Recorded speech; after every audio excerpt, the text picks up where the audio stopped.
Une fois de plus, bienvenue à cette édition de Scène de presse. Sur le plateau, avec moi, à ma droite, le professeur Dieudonné Bondoma Yokono. Bonsoir. Bonsoir.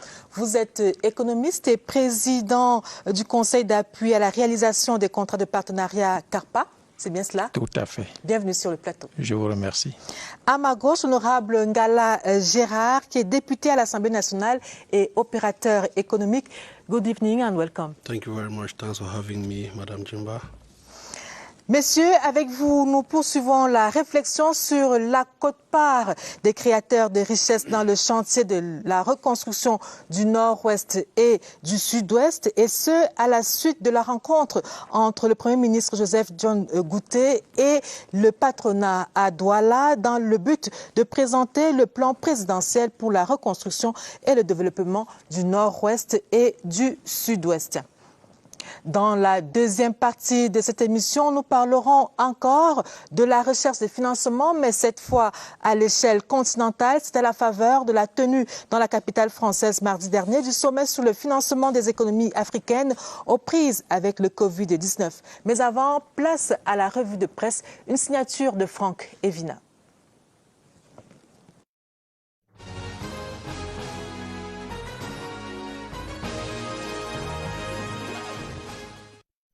La reconstruction des régions du Nord-Ouest et du Sud-Ouest au cœur des échanges entre le Premier ministre-chef du gouvernement et le groupement interpatronal du Cameroun.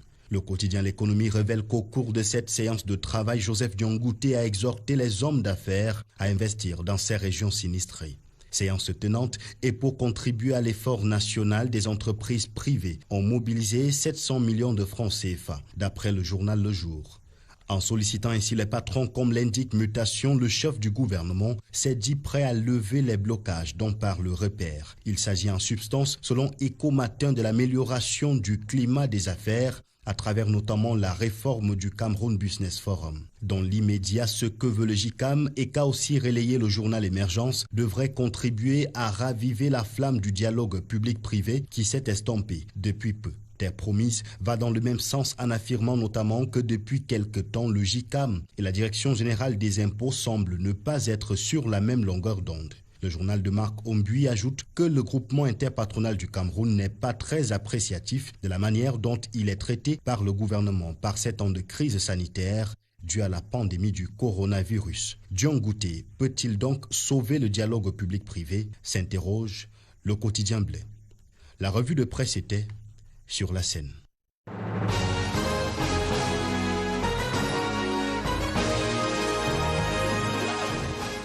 Merci Franck Evina pour cette mise en bouche. Honorable Ngala Gérard, vous êtes député à l'Assemblée nationale, mais vous êtes d'abord et surtout opérateur économique, PDG d'une entreprise spécialisée dans le BTP notamment. Et vous nous dites que les entreprises dans le Nord-Ouest et le Sud-Ouest se portent effectivement mal, très mal. Oui, I would tell you without mixing words that the situation has not been the same since 2016. Ever since the crisis started, many companies based in the Northwest and Southwest are going through a lot from the crisis, and something needs to be done for this to pick up. And when companies are suffering, when companies are not operating well, the masses also suffer, because those are the in various companies where our sons and daughters are recruited. So at the moment, the companies are really suffering, and something needs to be done. Mais lorsque vous dites qu'elles souffrent comment? Est-ce que vous pouvez nous donner plus de détails? Yes, exactly, because like when the crisis started and when these boys were deceived, the one measure they wanted to use was to stop all activities in the North and Southwest, to call for international attention, which was a wrong strategy, because we cannot start by destroying what we've built for many years. So they targeted some companies that were operating. They targeted state companies, private companies, and you know private companies contribute to more than 70% of the revenue in Cameroon. And in the Northwest and Southwest, they became the target from secession fighters, requesting for support from them, forcing some to close down, burning up equipment of some construction companies, burning head offices of some companies. And you see companies that are in remote areas, like, for example, the UNDV, the VDA and all that, they could not operate the way they normally do, so it affected a lot. And I mean, we are hopeful that things are now coming into order as time. Alors vous-même, enfin, votre entreprise a également fait les frais de cette violence. Exactly, because like what is happening now, a lot of people are now afraid to work in the Southwest. A lot of companies are afraid to work in the Northwest and the Southwest. But some patriotic people with companies are taking the task to the Northwest and are able to work there. So as far as my company is concerned, when you talk about my company, I don't want to go detail to that because it happened around 2018, 2019, when some of these people thought that that was the best. Nous sommes bien dans la période 2016-2018. Oui, exactement. And when some people thought that the best way was to cause destruction. So at that time, they were still believing in what their protagonists were saying. But as of now, the mindset has changed. On va revenir sur ce qui se passe aujourd'hui. On était d'abord dans la première période de cette crise 2016-2018. Je dois dire que selon Paul Tasson, qui est le coordonnateur du plan présidentiel de reconstruction du Nord-Ouest et du Sud-Ouest, en 2019, la production du caoutchouc dans la région du Sud-Ouest était d'environ 2000 tonnes, soit 8 fois moins que son niveau de 2016 qui se situait à 17 000 tonnes. Pour ce qui est de l'huile de palme, la production en 2019 était 11 fois inférieure à celle de 2016, soit 4 000 tonnes contre 44 000 tonnes, on va le dire ainsi. Donc, c'est dire combien la situation est difficile de ce côté-là. Professeur Denis Bodoma, c'est une économie littéralement effondrée qu'on a dans ces régions du Nord-Ouest et du Sud-Ouest. Est-ce que vous pouvez nous dire de manière plus claire quels sont les indicateurs de cet effondrement? Alors, vous avez donné là deux exemples.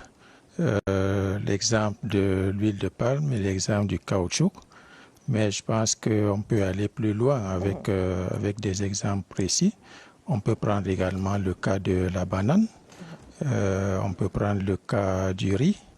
On peut prendre le cas des services de transport et même des services de télécommunication et bien d'autres. Je le dis parce que dans ces deux régions-là, il y a des secteurs qui tirent l'économie dans ces deux régions et on retrouve notamment l'agriculture d'exportation et l'agriculture vivrière. L'agriculture d'exportation avec la Cameroon Development Corporation et la PAMOL. La PAMOL dans l'huile de palme, la Cameroon Development Corporation dans l'huile de palme encore, dans le caoutchouc et dans la banane. Vous retrouvez dans l'agriculture vivrière l'UNVDA, Open Valley Development Authority, qui constitue quand même des outils importants de la politique de promotion de l'agro-industrie camerounaise. Et lorsque on fait le tour de ces agro-industries-là, on constate effectivement qu'elles ont été frappées de plein fouet par cette crise sécuritaire à travers la vandalisation de leurs équipements avec des incendies, et des incendies divers. De production. Voilà, et même des attaques sur les travailleurs dans les différentes plantations, toutes choses qui ont fait en sorte que les travailleurs ont pris peur et ont dû quitter les plantations, ont dû quitter les zones et tout cela a entraîné une baisse drastique de la production au niveau de ces entreprises-là. Alors ça, c'est plus les entreprises à l'échelle, je vais dire, nationale. C'est 16,3% du PIB du Cameroun qui sont ainsi en déperdition, on va le dire comme ça. Effectivement, l'évaluation faite en 2015 montrait déjà que les régions du Nord-Ouest et du Sud-Ouest contribuaient à hauteur de 16,3% à la richesse nationale. Et ça, c'était en prenant en compte les deux principales villes du Cameroun que sont Yaoundé et Douala.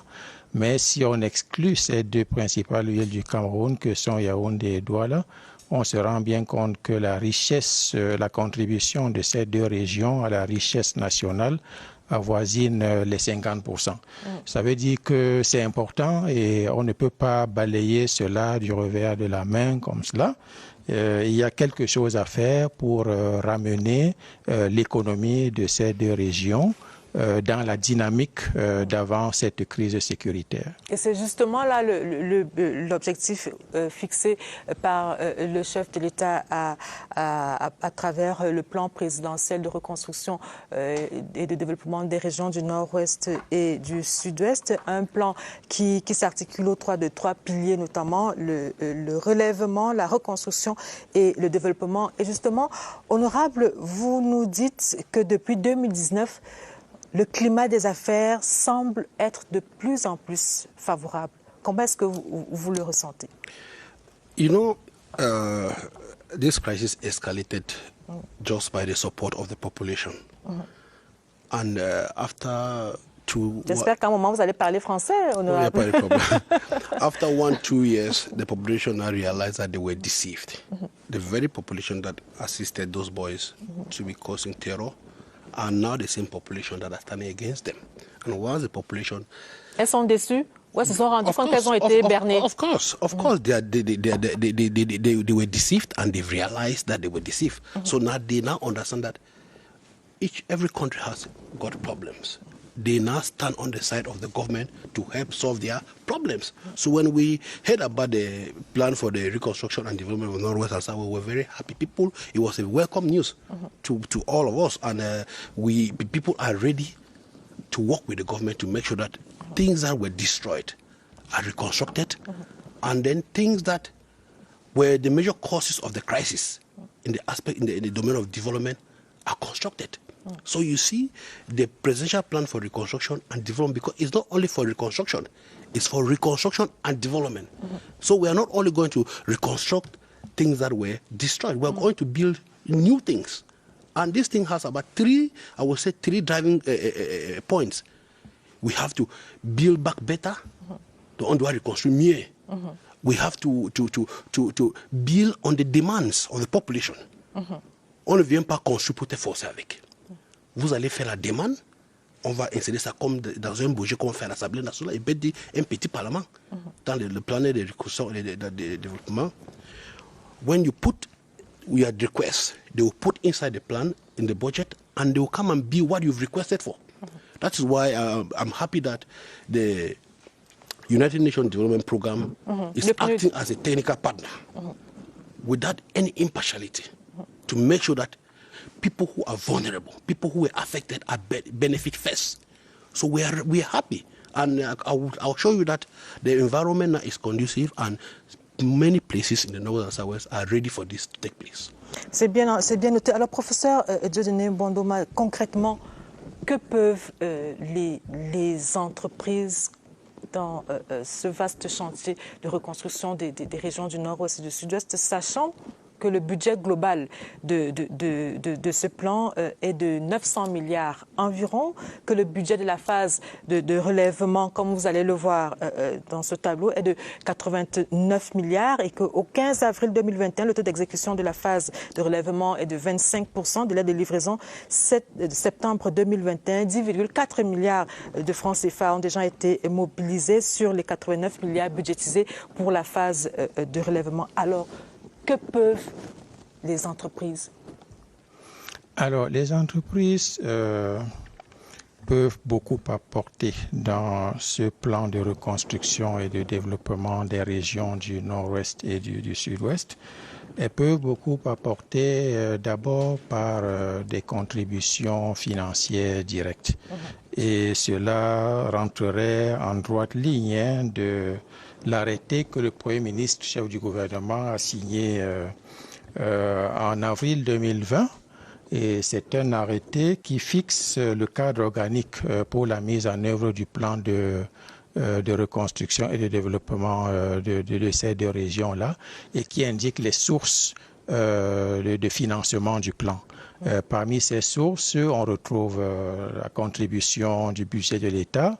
on retrouve les dons et les legs, on retrouve la contribution des partenaires techniques et financiers et toute autre ressource qui soit compatible et conforme à la législation en vigueur. Et donc, ça, c'est un moyen par lequel le secteur privé peut activement s'impliquer à ce plan de reconstruction et de développement. Le deuxième moyen par lequel le secteur privé pourrait s'impliquer, c'est effectivement à travers des contrats, parce qu'il y a des opérations de construction qu'il faudra réaliser dans divers secteurs. Comme vous le savez, l'infrastructure a été détruite dans ces deux régions et il faudra la reconstruire. Pour la reconstruire, le secteur privé est également interpellé de par sa technicité et ses capacités pour pouvoir mener des opérations de reconstruction. Donc voilà au moins deux moyens par lesquels le secteur privé peut être impliqué dans ce plan de reconstruction et de développement des régions du Nord-Ouest et du Sud-Ouest. Alors, par quoi faut-il commencer? I want to add to what Mr. Mbonoma has just said, because, you know, the state, people think that the state has to count only on civil servants. Civil servants make up only about 2% of the Cameroonian population. That is why it is important that the state counts on the private sector. And this needs a lot of sensitization from those head of those companies. They need to do a lot of sensitization to let the population know the importance of reconstructing what we've destroyed, because this was destroyed by us. Now the president has made it possible for us to get back what we destroyed. So the head of those companies, they know exactly what they're going through, and if they sensitize, and this get to take place, a lot of people will get recruited back. Like what he was saying, when you go to CDC, Pamol, all those people that were recruited ran away because they were being threatened, and nobody wanted to die, so they left. So those kind of companies, we need to do a lot of sensitization. They need to get involved in this reconstruction and development plan. They need to work together with the state to make sure that those companies that are based in the Northwest and Southwest be part of the reconstruction plan, because they know exactly who to use, where to use. I'll tell you, for example, there are companies that are working there in the Northwest and Southwest that have been recruiting those we call Amber Boys, because they are not fed up and they think that it is better for them to work within those companies and make some money rather than kidnapping. So you see, those who are kidnapping, those are the people who say they were the grand bandit. But the people who thought that this was a cause and finally realized that it was not, it was an illusion, have left the bushes, and they are now working with those companies, and they can help give an enabling environment by talking to their friends. So companies need to get, the private companies need to get involved with this and work together with government. But also government, like he was saying, government policy is very important because it has to give a lot of advantages to those companies to make sure that they on va revenir sur les garanties que le gouvernement pourrait donner à ces entreprises. Mais la question que moi je vous ai posée, c'est de savoir par quoi faut-il commencer, par quel secteur faut-il commencer? Le président de la Chambre de commerce propose par exemple de commencer par l'agriculture. Qu'est-ce que vous en pensez? Non, moi je ne parlais pas de l'agriculture seulement. Il faut commencer par les infrastructures routières. Si on commence par l'agriculture... Bon, je rappelle que votre entreprise... Non, ce n'est pas à cause de mon entreprise, non. Look, if you would start by agriculture, and then you don't have farm to market routes, then agriculture will save for nothing. Tout à fait. We need to start by constructing roads and electricity. All the companies operating in Norway and Southwest need electricity, but most remote areas you don't have electricity. That's why I call emergency relief, plan circuit d'urgence. Electricity, water, and all that, those are the things that they need to start. And when you construct farm-to-market roads... Les services sociaux de base, l'eau et l'électricité. Yes, when you construct farm-to-market roads, when you construct a market infrastructures, and then you encourage now those farmers. Agriculture is a very big sector that we cannot avoid. But we have to also make sure that while doing the agriculture, we should be able to get the food to the processing units. We're able to get the food to the market. So it is important that we start look at the road infrastructures. We look on how to make sure that all the places have availability of electricity, because in the Northwest and Southwest, those electrical poles were destroyed. So people now need to get involved and make sure that this is done. So I think that road projects and then agricultural infrastructure. And when I talk about agriculture, we need to make sure that agriculture, we do agriculture and we process. Because when we do the processing, it gives more advantage to the producer and to the processors. Alors, professeur, je pense que vous êtes également de cet avis-là qu'il faut peut-être commencer par l'agriculture. On pourrait effectivement commencer par l'agriculture, mais il faudrait que ce soit suffisamment ciblé. Je l'indiquais tout à l'heure, s'agissant de l'agriculture, que nous avons dans ces deux régions une agriculture d'exportation qui est tirée par certaines compagnies, une agriculture vivrière qui est également tirée par un certain nombre de compagnies et par des productions artisanales. Mais je pense qu'il y a un plan qui est déjà visible, qui a été présenté par le coordonnateur de ce plan de reconstruction et de développement et validé par le comité de pilotage. Un plan qui, dans sa première phase, qui concerne la réhabilitation, et vous l'avez indiqué tantôt, est chiffré.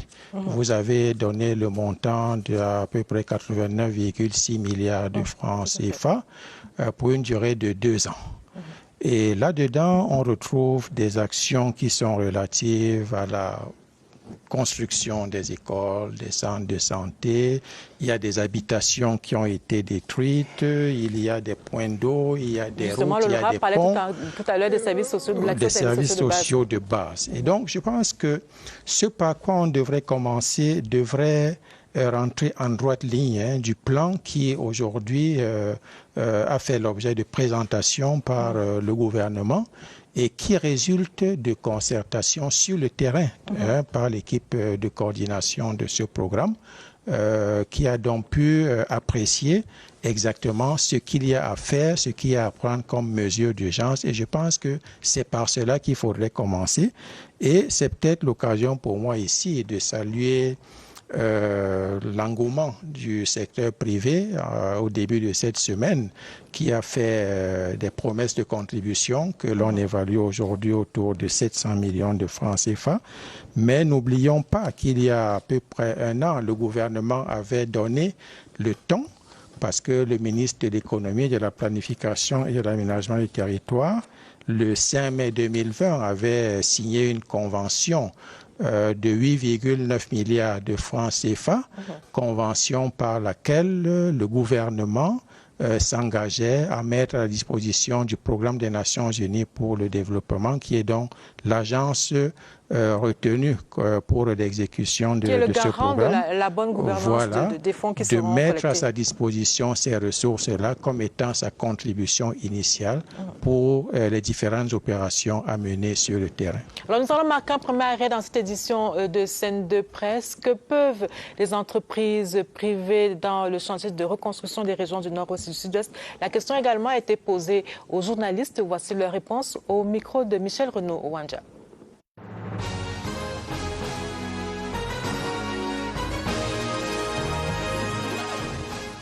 Les opérateurs économiques, notamment du Cameroun, peuvent jouer un rôle très important. D'abord, apporter leur soutien financier pour le cas précis, la reconstruction des 2 régions en crise. Sur un autre plan, les opérateurs économiques peuvent également développer un certain nombre d'activités dans ces 2 zones-là et permettre aux jeunes de ces 2 régions en crise de pouvoir avoir des emplois, par exemple, qui leur permettent d'avoir des revenus. Pour qu'il y ait une reconstruction, il faut que les parties concernés par le conflit puissent s'asseoir et que les hommes d'affaires s'assurent qu'il y a la paix qui est revenue.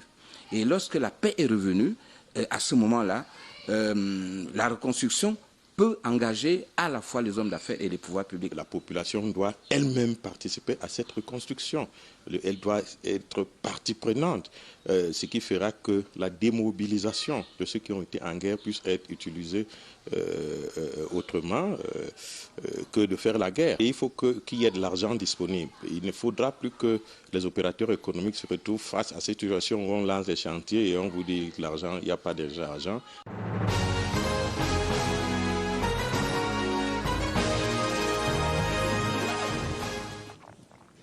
Merci à Michel Renaud Owanja, professeur de données Bondo Mayokono. Je rappelle que vous êtes auteur du livre « Les partenariats publics privés au Cameroun, état des lieux et esquisses de perspectives pour la modernisation des infrastructures nationales et transnationales ». Alors, on a parlé de la contribution des entreprises et on sait que le type de contribution qui est attendu de celle-ci porte notamment sur les financements directs, mais également sur les contributions indirectes. Mais on sait également que nous sommes en pleine crise sanitaire et que ces entreprises-là ont subi les effets du Covid-19. Alors, vous pensez sincèrement que dans ces conditions-là, elles ont les capacités financières pour pouvoir s'investir de manière efficace dans ce vaste chantier? Alors, ce qu'il faut dire, c'est que la contribution attendue du secteur privé, c'est une contribution qui est tout à fait volontaire. C'est-à-dire qu'en fait, on n'oblige pas le secteur privé à apporter une contribution directe. Maintenant, il y a des secteurs qui ont été plus ou moins impactés par la crise sanitaire. Certains secteurs ont connu plus de problèmes que d'autres. Peut-être c'est ceux des secteurs qui ont connu le moins de problèmes qui pourraient être sollicités dans le cadre des contributions pour un financement direct du programme de reconstruction et de développement. Mais comme je l'indiquais tantôt, la contribution du secteur privé ne devrait pas seulement se voir au niveau de son apport en termes de financement. Nous pouvons également y voir un apport en termes de capacité technique, parce qu'il faut reconstruire quand même ces deux régions-là. Nous avons des entreprises qui sont spécialisées dans les bâtiments et travaux publics. Nous attendrons d'elles qu'elles puissent souscrire aux différents contrats qui sont annoncés dans le cadre de cette reconstruction. Nous avons des entreprises dans le secteur financier qui devraient également s'impliquer à travers des prêts, à travers la couverture d'un certain nombre de risques. C'est tout cela qui constitue la contribution du secteur privé. Mais certaines entreprises disent, par exemple, qu'elles auraient souhaité, certains chefs d'entreprise disent qu'ils auraient souhaité qu'il y ait au préalable une sorte de plan de soutien. Qu'est-ce que vous en pensez? Alors, un plan de soutien, là aussi, je pense qu'on ne peut pas dire qu'il n'y a pas eu une action du gouvernement, parce que rappelons-nous que l'année dernière, au plus fort de la crise sanitaire, c'est encore le gouvernement qui a été le premier à apporter une contribution initiale dans le cadre d'un fonds qui a été mis en place. Et là aussi, je dois dire que le gouvernement a apporté sa contribution au plan fiscal au secteur privé dans le cadre de cette pandémie.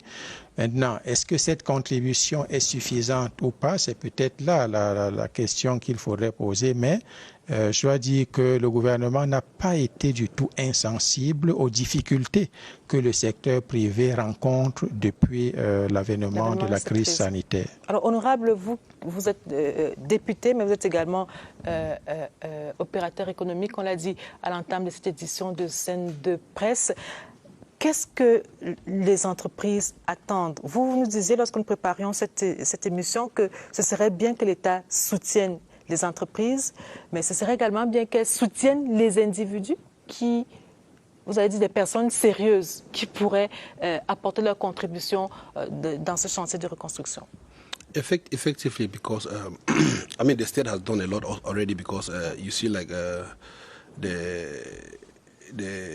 decree that was signed for the economic disaster zone that was signed, favoring some companies in the northwest and southwest, like with tax incentives and all that, has, I mean, given a push to boost some of those companies that were already collapsing. So I mean, those things that the Prime Minister put in place, I mean, has made sure that those companies that were already on the ground are able to raise themselves up. Alors ces mesures qui ont été prises en 2019, cette décision du président, cette décision des pouvoirs publics de déclarer ces zones-là économiquement sinistrées avec des aménagements fiscaux comme vous le disiez. Est-ce que ces aménagements fiscaux sont effectifs? Vous qui faites des affaires dans ces régions-là, est-ce que ces aménagements fiscaux sont effectifs? Je rappelle que les mesures incitatives portent sur les entreprises déjà installées, notamment avec des crédits impôts de 30% plafonnés à 100 millions de francs CFA, mais également pour les mesures là, portent également sur, bénéficient également aux entreprises qui veulent s'installer dans ces régions avec des exonérations d'impôts sur une période allant de 3 à 10 ans. Alors dites-nous concrètement, est-ce que toutes ces mesures-là sont ressentis par les entreprises aujourd'hui? Yeah, those measures have been put in place. What we always need, like I said before, is sensitization, communication. Because a lot of companies, you just need to meet the criteria. Vous avez le sentiment qu'aujourd'hui, les entreprises n'ont pas été suffisamment sensibilisées sur ces mesures incitatives prises par le gouvernement? Exactly, because, I mean, the government has already put those measures in place for the benefit of those companies. We just need to sensitize, and I know a lot of companies that meet the criteria have already been benefiting from all what the Prime Minister or head of government put in place. So what I will say is that companies that are now operating in the North and Southwest are benefiting from it. But the state needs to do more. Because, like I told you, it is not easy operating in those areas between 2016 and 2019. It is gradually getting to normal in some areas, not the whole of North and Southwest. It is gradually getting to normalcy, but the state needs to do more to encourage those companies. I will say, for example, the microfinance institutions, most companies took loans and engaged in business activities. Those business activities were destroyed by amber fighters.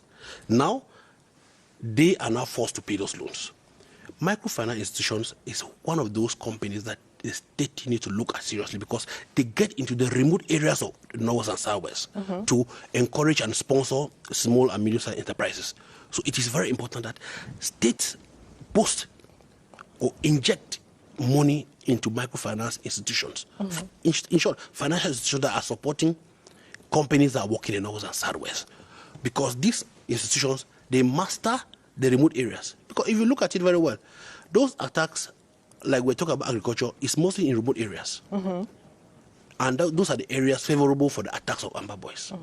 But now that, like I said before, that the population is now working together with the administration, it is not very possible for those companies to operate. So the state needs to support the companies, financial institutions that are assisting the companies to operate and make sure that those companies, they benefit. So a lot of sensitization needs to be done also on the part of the administration, the local administrative authorities. They need to sensitize and to make sure that the companies are aware of the measures put in place by the government so that they can benefit from it and get the activities moving. Because like I'm telling you, most companies were not operating between 2017 and 2019, 2020. But this year, like I'm telling you, things have now la situation s'est un peu améliorée. Change and companies are operating, but still need to get involved and help them. Alors, professeur, vous êtes de cet avis, il faut aller au-delà des aménagements fiscaux dans l'état actuel au stade actuel des choses. Faut-il aller au-delà ou pas? Je pense qu'il faudrait déjà faire une évaluation de ce qui a été offert au secteur privé. Et effectivement, l'honorable relevait tout à l'heure que le 2 septembre 2019, il y a eu 2 décrets qui ont été signés par le premier chef du gouvernement. Il y a l'un justement qui précise les modalités de mise en œuvre du statut de zone économique sinistrée au Cameroun. Et le deuxième porte reconnaissance du statut de zone économique sinistrée en faveur des régions de l'extrême nord, du nord-ouest et du sud-ouest. Et dans le premier décret, justement, il y a un certain nombre d'avantages qui sont accordés aux opérateurs économiques qui vont donc souhaiter investir dans ces 2 régions-là en termes d'exonération, aussi bien en phase d'installation qu'en phase d'exploitation. 3 ans en phase d'installation et 7 ans en phase d'exploitation. Tout cela doit cependant être matérialisé par un agrément qui est signé par le ministre des Finances. À date, je n'ai pas d'information que le ministre des Finances ait été sollicité pour la signature d'un agrément. Je pense qu'avant de demander plus, il faudrait déjà qu'on puisse faire l'évaluation de l'existant. Et je pense que l'existant, commençons par là. Et ensuite, nous verrons s'il y a des difficultés dans l'application de ce qui a été offert par le gouvernement pour voir donc quels aménagements pourraient être opérés pour la suite du processus. Alors, je voudrais quand même préciser à votre suite que dans le cadre de ces mesures, il est par exemple proposé un abattement de 75% sur les arriérés fiscaux et un étalement possible du reliquat sur une période de 24 mois. Alors, je voudrais qu'on termine par là, si vous le permettez, c'est sur les garanties que le gouvernement pourrait donner en termes de sécurité des investissements. Sécurité prise sous le prisme de la lutte contre le vandalisme, les violences sur les entreprises, mais également sur le prisme de la gouvernance. Quelles sont, selon vous, les garanties que les pouvoirs publics pourraient donner aux entreprises? I think the guarantee is, first of all, by looking into what has happened before. There are a lot of companies that have lost a lot. And they were happy that the state had sent for an inventory of all what they lost to be done.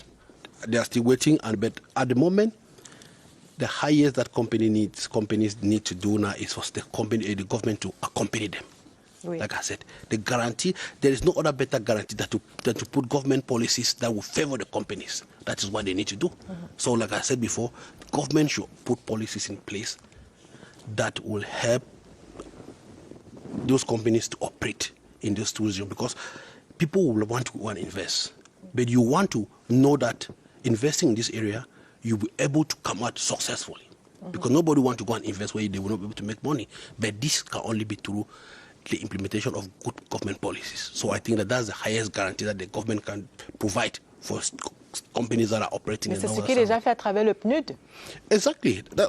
I was saying that the UN development program is such a big one that will help bring social cohesion through companies in the North and Southwest. Because if you know very well, this let me call it Anglophone, started with what they call the coffee revolution, when somebody protested because of bad routes. And today, we are still having bad routes in the Northwest and Southwest. So that is that's why I was talking about road infrastructures. So government now should continue supporting the companies to build back better, to build the route, and then to see that the UN development program is coming to rebuild and to develop what was not even there. What were the causes of the crisis? They're putting in money to make sure that those places are reconstructed and developed. So government policies is priority to give those companies guarantee that we can operate with the protection of the government. Il faut reconstruire, mais il faut également construire dans des localités qui jusque-là n'avaient pas vu des projets de développement. C'est bien cela. Exactement. Il faut noter que le plan de développement et la reconstruction est en trois phases. Il y a les circuits d'urgence, il y a les redressements et il y a aussi la reconstruction. Nous avons des endroits qui n'y a pas de l'eau potable. Vous l'avez déjà dit. Vous l'avez déjà dit. Donc, ces trois étapes peuvent être faites. Et I want to also tell you that there are areas that can be reconstructed, because I know you are going to come to that, because a lot of people are okay. Vous me permettez d'abord que le professeur réponde sur la question des garanties et on va terminer par là. Alors, sur la question des garanties, vous avez évoqué deux pistes. La première piste, c'est celle qui est relative à la gouvernance et la deuxième à l'aspect sécuritaire au plan physique. Au plan de la gouvernance, je crois que l'honorable a évoqué tout à l'heure, le gouvernement a impliqué le PNUD, qui a une expertise en la matière, et lui a confié donc le rôle de partenaire de mise en œuvre de l'exécution de ce programme-là. Et donc, les ressources devraient être canalisées vers le PNUD, qui va donc se charger de pouvoir exécuter les opérations sur le terrain. Bien plus, il est prévu un audit annuel du programme, par un cabinet comptable de réputation internationale, un cabinet comptable indépendant de réputation internationale. Et je pense qu'en matière de gouvernance, je ne sais pas si on devrait demander plus. Donc ça, c'est pour l'aspect gouvernance. Maintenant, sur le volet physique, je dois dire qu'il serait difficile de croire qu'on va mettre un soldat, un policier, un gendarme derrière chaque habitant. Ce serait difficile. Il faudrait aller au-delà de ça. Et c'est peut-être pourquoi les pouvoirs publics devraient penser à un échange avec le secteur privé pour à chaque fois identifier quels sont les risques qui seraient inhérents à la mise en œuvre de chaque projet et voir comment est-ce qu'on peut partager ces risques-là. Parce que parmi les risques, il y a des risques qui sont assurables et des risques qui sont non assurables, de façon à ce que les compagnies d'assurance puissent prendre en charge les risques assurables, mais que l'État s'implique encore et davantage pour les risques qui seraient non assurables. Je pense que ce serait là un moyen de pouvoir rassurer le secteur privé en vue de son implication totale dans la mise en œuvre de ce programme. Exactly what he is saying is very important because he is saying that they cannot place military officers everywhere to secure the reconstruction. That gets to the point where I was saying that we need to get the population satisfied with that. So now the government needs to bring out actions because now the population is working with the local administration, contrary to what they were doing between 2016 and 2019. And when the government now put in measures that will ameliorate their living conditions, they will improve their way of cooperating with the local administration. Then now the security will be in place. You cannot always place the military officers to reconstruct. The local population, they have to be for the government, work together with the administration for those companies to operate. And those amber fighters, there will be no insecurity. It's very important to get the local population. Derrière ce que vous dites, il y a la collaboration de la population pour un retour Je à vais la vous paix. dire, la population a aussi perdu un peu la confiance. Il faut restaurer cette confiance. Quand on restaure cette confiance, ils vont coopérer avec l'administration locale et les entreprises peuvent travailler. C'est très important. Merci. Et en restaurant cette confiance, il faut faire plus de ce que nous faisons maintenant. Merci. Nous allons marquer à notre arrêt dans cette édition de Scène de presse. Quelle est la santé des économies de la CEMAC par ces temps de Covid-19? Selon le CEMAC, elles font preuve d'une certaine résilience, mais les défis restent importants. C'est des défis qui interpellent les États africains. Nous écoutons à ce sujet le professeur Michel Cyr Djena Wembou. Il est en focus.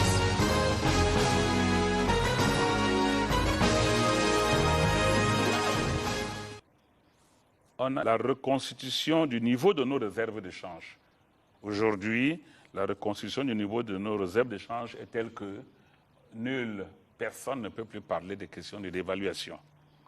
Ensuite, le dialogue avec les principales sociétés exploitant les ressources naturelles dans la zone CEMAC en vue du rapatriement des recettes d'exportation. On a pu organiser à Douala une réunion où toutes les sociétés sont venues au niveau le plus élevé. On a donc commencé le dialogue. Il y a la priorisation des projets intégrateurs et la mobilisation des financements lors de la table ronde de Paris. Et ce qui a marché, le suivi de ces projets, qui fait en sorte que 5 des projets vont démarrer et que d'ici 2024, 2 autres, à savoir les ports secs de Beloko et de Dolisie, puissent être finalisés et montés en PPP. Autre chose qui a marché, c'est, vous avez peut-être oublié, c'est la mise en œuvre effective de la libre circulation des personnes et des biens. Nous sommes partis de 2 passeports communautaires. Aujourd'hui, on va avoir 6. Et nous sommes partis de l'obligation des visas à la suppression des visas. Ce qui n'a pas marché et qui est en cours, l'harmonisation des règles budgétaires. Il y a un problème. C'est lent.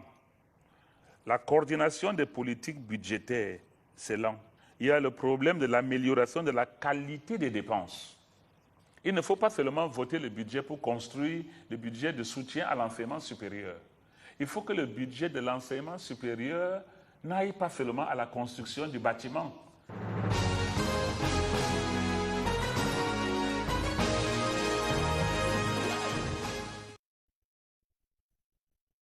Le plateau de scène de presse, nous avons parlé de recherche de financement dans la première partie de cette émission, recherche de financement pour le compte des régions du Nord-Ouest et du Sud-Ouest. Et maintenant, nous allons parler des recherches du financement à l'échelle continentale. C'est à la faveur du sommet sur le financement des économies africaines, financement post-Covid, sommet qui s'est tenu à Paris mardi dernier. Et pour en parler sur ce plateau, j'ai à ma droite Dr Richard Makon, qui est juriste, mais également spécialiste du droit international économique. Bonsoir et bienvenue. Bonsoir madame, merci de m'avoir invité. À ma gauche, Philippe Soie, qui est journaliste, grand reporter au journal Éco Matin. Bonsoir et bienvenue. Bonsoir Lucrèce. Je salue Richard, que je retrouve. Alors, docteur Richard Makon, un sommet vient donc de se tenir en France sur le financement post-Covid des économies africaines. Et pour une certaine opinion, c'était un sommet pour rien. Et vous, vous dites non. Je dis non, parce qu'un sommet n'est jamais un sommet pour rien. Il faut déjà savoir quels étaient les objectifs du sommet. C'est celui qui initie le sommet, qui invite à la discussion, qui détermine quel est le cahier de charge de la discussion et qui sait clairement quels sont les points qui sont attendus. Il y a donc toujours dans la conduite de ce type de négociations au moins deux agendas. Un agenda qui est officiel et un agenda qui est officieux, qui est davantage du ressort du jeu d'acteurs dans ce type de manifestation.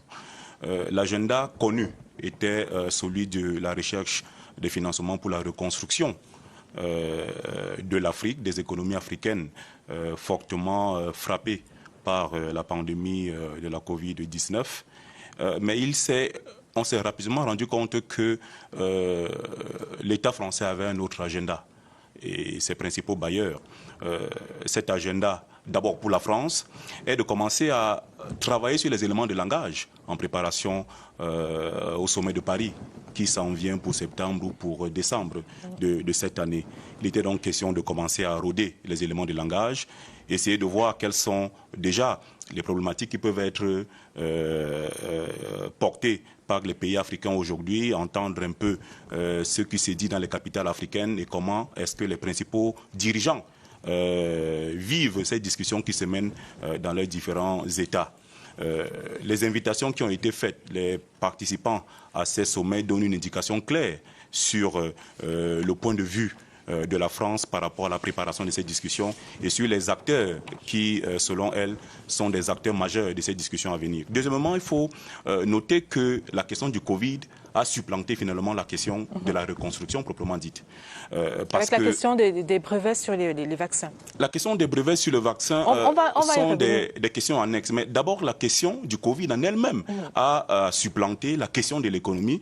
On s'est rendu compte que les principaux participants, en tout cas la France, a voulu marteler l'idée de l'accélération de la vaccination sur le continent africain et de la nécessité pour les principaux partenaires de l'Afrique à se mobiliser davantage pour financer l'accès au vaccin et l'accélération de la vaccination sur le continent africain, mettant donc ainsi finalement en berne les questions économiques qui sont centrales, parce que quand on parle de reconstruction du point de vue économique, c'est la question de la production, c'est la question de la commercialisation des produits, c'est la question de la distribution, c'est la question de l'égalité des citoyens à l'accès aux richesses qui sont produites par les pays. Donc les questions qui sont centrales du point de vue économique sont connues, mais elles ont été davantage minorées et on a mis en lumière l'agenda qui était l'agenda des bailleurs à accélérer la circulation du vaccin sur le continent africain. Alors, Philippe, soit pour vous, finalement, donc, quel était l'intérêt de ce sommet, notamment pour les pays prêteurs?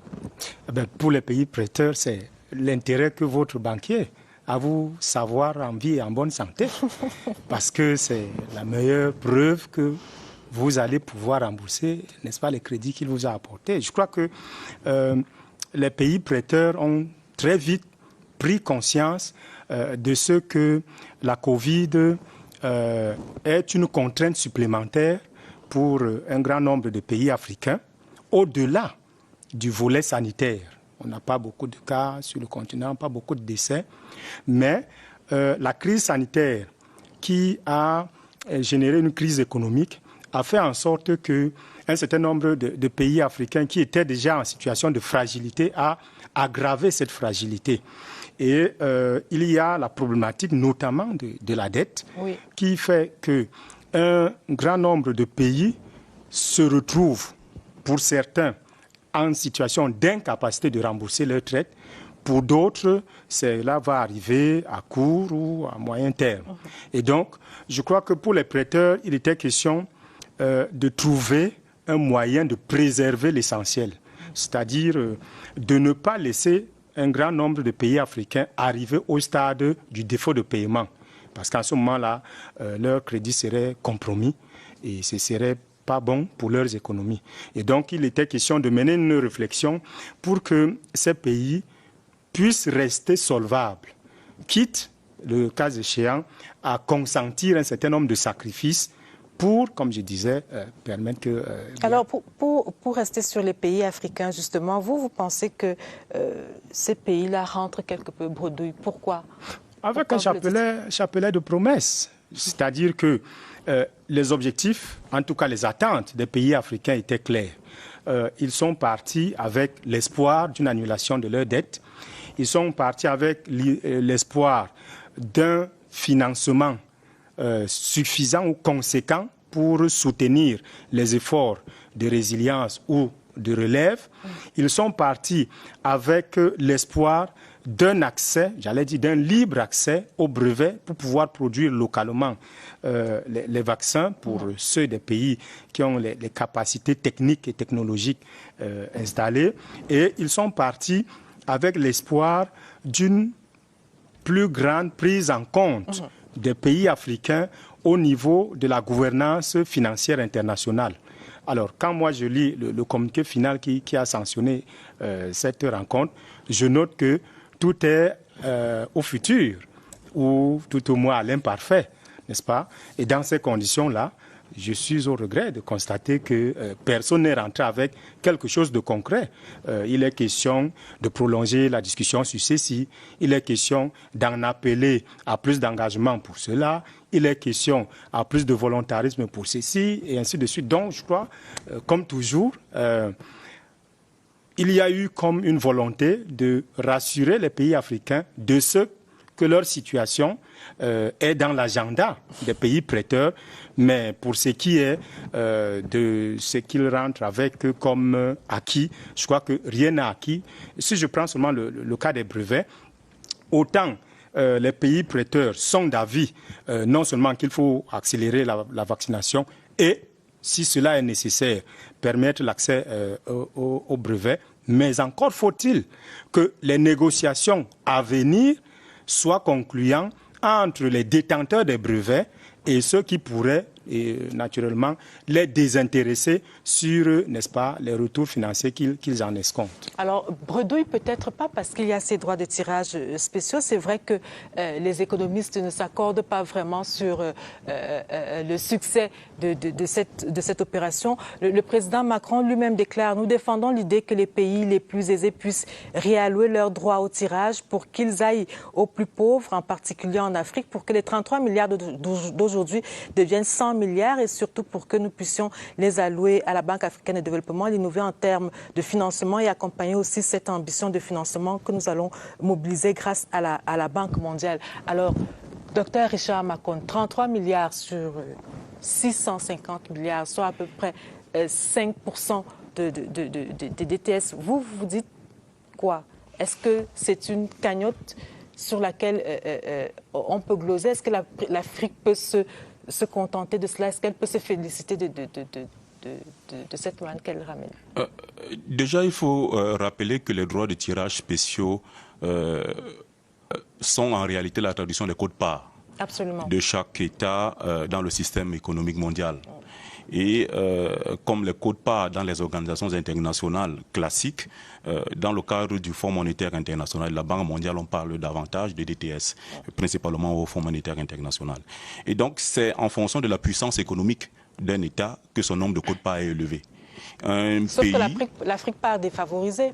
L'Afrique part défavorisée parce que du point de vue économique, l'Afrique ne pèse pas grand-chose. Cela me permet d'ailleurs de faire une incursion en une seconde sur la question des brevets pour dire que les États, même les plus développés, n'ont aucune autorité sur les brevets. Les brevets sont des droits de propriété industrielle qui ressortissent aux firmes pharmaceutiques qui ont investi dans la recherche pour obtenir des solutions pour le traitement d'un certain nombre de pathologies. Et donc, la question des brevets est traitée par l'accord de l'OMC sur les droits de propriété intellectuelle liés au commerce, accord de 1994. Accord de 1994, l'annexe à l'accord OMC de 1994, c'est dans cet accord qui régit en réalité le droit de la propriété intellectuelle. Et donc, pour que vous ayez accès à ce droit de propriété intellectuelle qui vous autorise à exploiter un brevet pour reproduire un produit particulier dans votre pays, vous devez payer les droits d'accès à ces brevets. Ce qui a été en réalité une des grandes récriminations, une des grandes revendications de l'Afrique dans le cadre des négociations des nouveaux accords sur le commerce international. On se souvient de la frontière de l'Afrique du Sud, par exemple, par rapport à la question du sida, qui a nécessité aujourd'hui qu'il y ait de véritables débats pour revoir ce système. Mais ça reste quand même des droits privés sur lesquels il faut désintéresser les entreprises en payant en réalité ce qu'ils ont investi pour la recherche, et très peu de pays sont en capacité de le faire. Et donc c'est une question qui est extrêmement importante, qui rend compte aussi de notre incapacité en Afrique à améliorer notre propre recherche pour apporter des solutions à nos problèmes. Mais sur la question des DTS, il faut dire que 33 milliards de dollars sur 650 milliards de dollars, cela ne représente absolument rien, ou en tout cas pas grand-chose. C'est d'autant plus que les prévisions économiques laissent comprendre que d'ici 2025, les besoins de l'Afrique en termes de refinancement de son économie se chiffrent à 250 milliards de dollars. Où est-ce que l'Afrique va donc trouver ces moyens? Les pays africains, les pays occidentaux ne peuvent pas.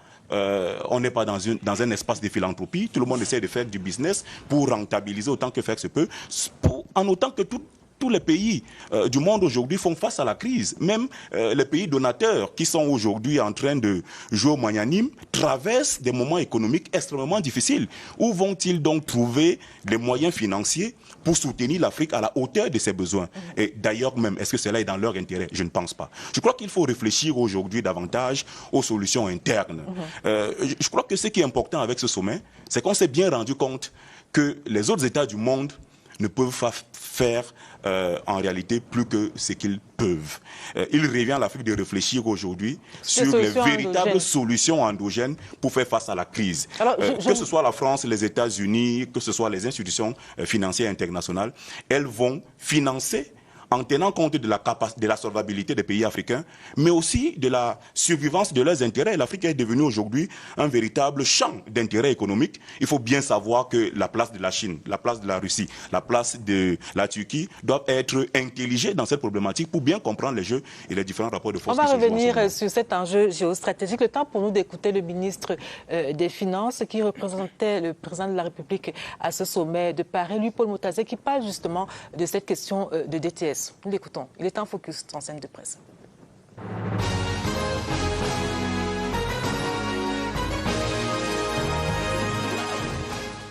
Nous avons participé aux discussions et ce qui nous a plu, c'est que un certain nombre d'innovations, notamment en matière de financement de l'économie, ont été prises. L'une de ces initiatives, c'est qu'on puisse revoir la location de ce qu'on appelle les droits de tirage spéciaux, parce que jusqu'à là, il est prévu à peu près 33 milliards. Pour l'Afrique, on a estimé que bon, c'est déjà bien, on a les 33 milliards, mais il faut aller même jusqu'à 100 milliards. Avec cette différence que les 100 milliards, ce n'est pas seulement pour les États africains, mais également pour les institutions comme la Banque africaine de développement. Ce qu'on peut en retenir, c'est qu'il y a une espèce de convergence de vues pour que l'Afrique reçoive un traitement de plus en plus de faveur. Pourquoi de faveur? Parce que, vous savez, ce qui a créé la crise actuelle, c'est une crise sanitaire, c'est la pandémie du coronavirus. Et il faut malheureusement constater que l'Afrique, si on ne prend que les vaccins jusque-là, l'Afrique n'a que 2% des vaccins de l'opération de vaccination qui est menée. L'Afrique a connu une récession telle qu'elle ne l'avait jamais connue depuis plus de 15-20 ans. Et il est important que des actions soient maintenant menées pour que l'Afrique sorte de cette situation. Parce que les grandes puissances ont des mécanismes de financement que l'Afrique n'a pas. Donc il faut tenir compte de ça. Il faut tenir compte du fait que l'environnement budgétaire de l'Afrique devra être assaini pour que, et là beaucoup de chefs d'État l'ont dit, pour qu'un certain nombre de critères qui sont souvent imposés en Afrique, 3% du déficit budgétaire, pas plus de 60% de dette par rapport au PIB, etc., que c'est des critères qui mériteraient d'être revus.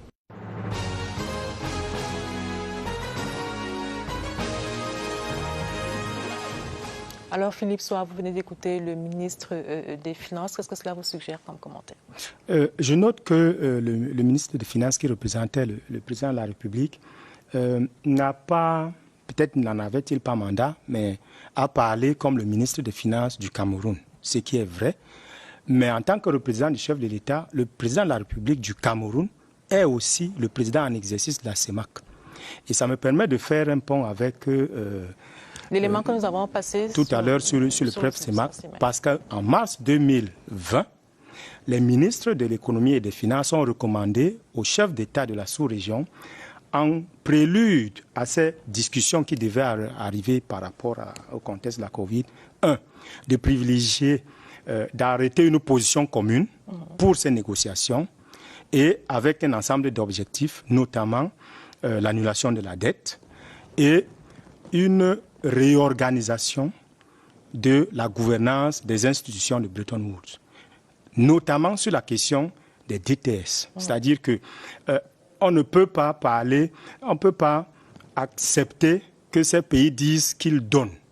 Il faut partir du principe que, compte tenu du fait qu'au moment où ces institutions ont été créées, aucun État africain n'était indépendant. Et que la dynamique ou bien l'organisation économique internationale qui est extrêmement défavorable à l'Afrique n'a pas toujours permis à l'Afrique de pouvoir dégager des marges de manœuvre pour pouvoir, le cas échéant, augmenter sa contribution, n'est-ce pas, dans ces institutions.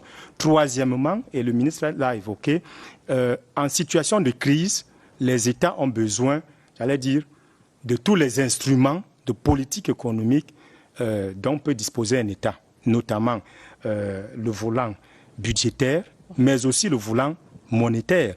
Et je crois d'ailleurs, si je peux faire, n'est-ce pas, un va-et-vient, je crois d'ailleurs que si la France a pris le devant pour convoquer ce sommet de Paris, c'est précisément parce que l'essentiel des pays qui se retrouvent le plus en difficulté actuellement ressortent de la zone franc, qui souffrent malheureusement d'une sorte d'incapacité à bénéficier d'un instrument essentiel de pilotage économique qui est la monnaie.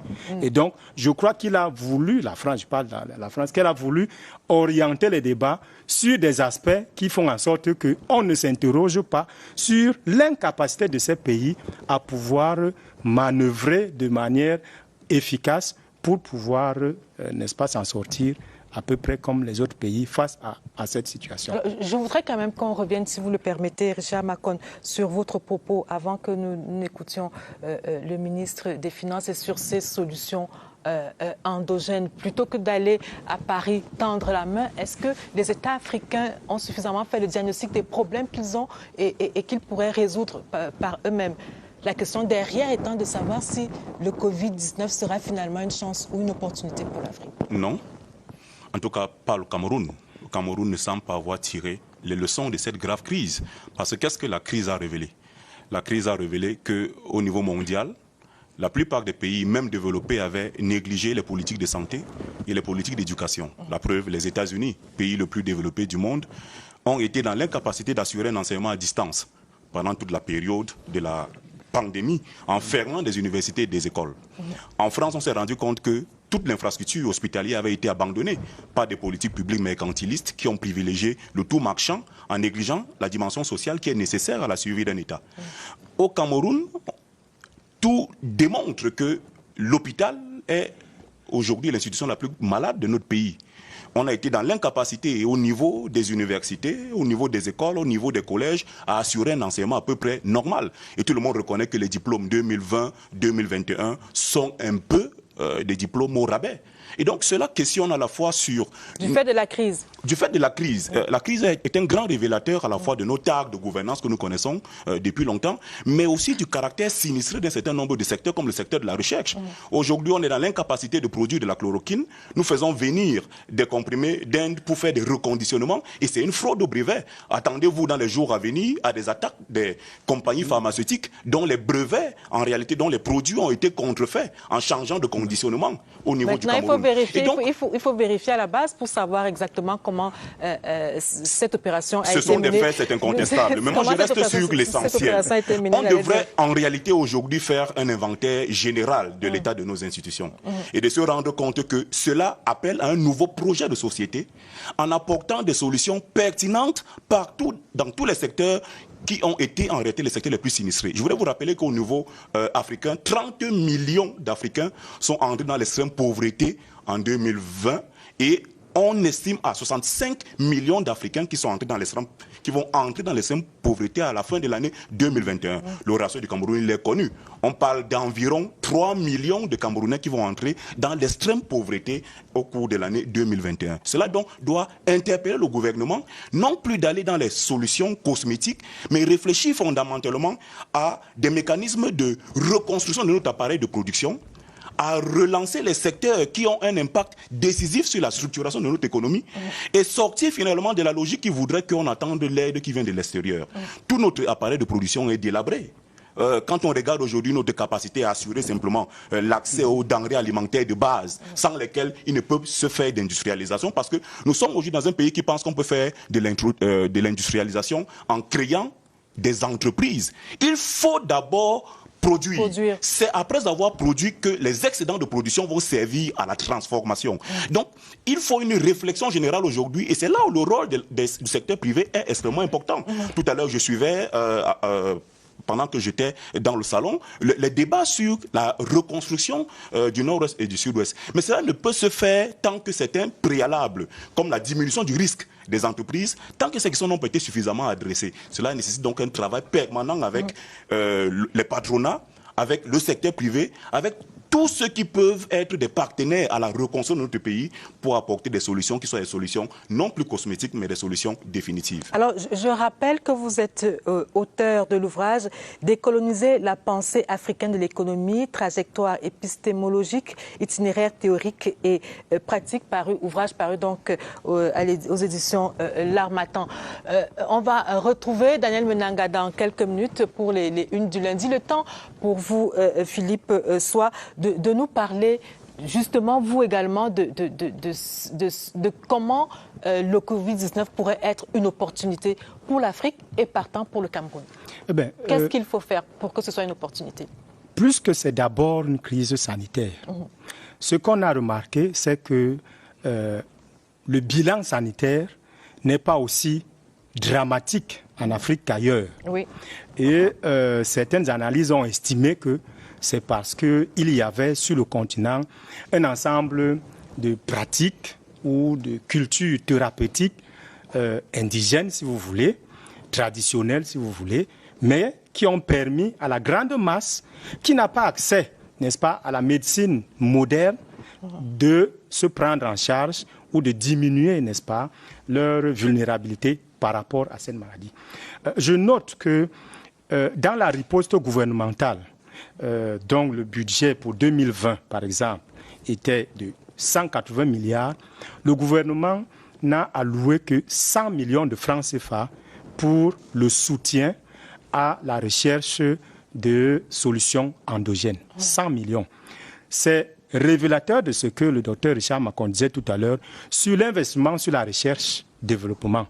Les autres ont des brevets et on a tous vu en quel temps record ils ont pu obtenir ces brevets, parce qu'il y a une infrastructure technique et technologique, parce qu'il y a des cerveaux, n'est-ce pas, qui sont disponibles, des chercheurs, qui sont outillés, qui sont motivés. Il y en a également au Cameroun. Bien.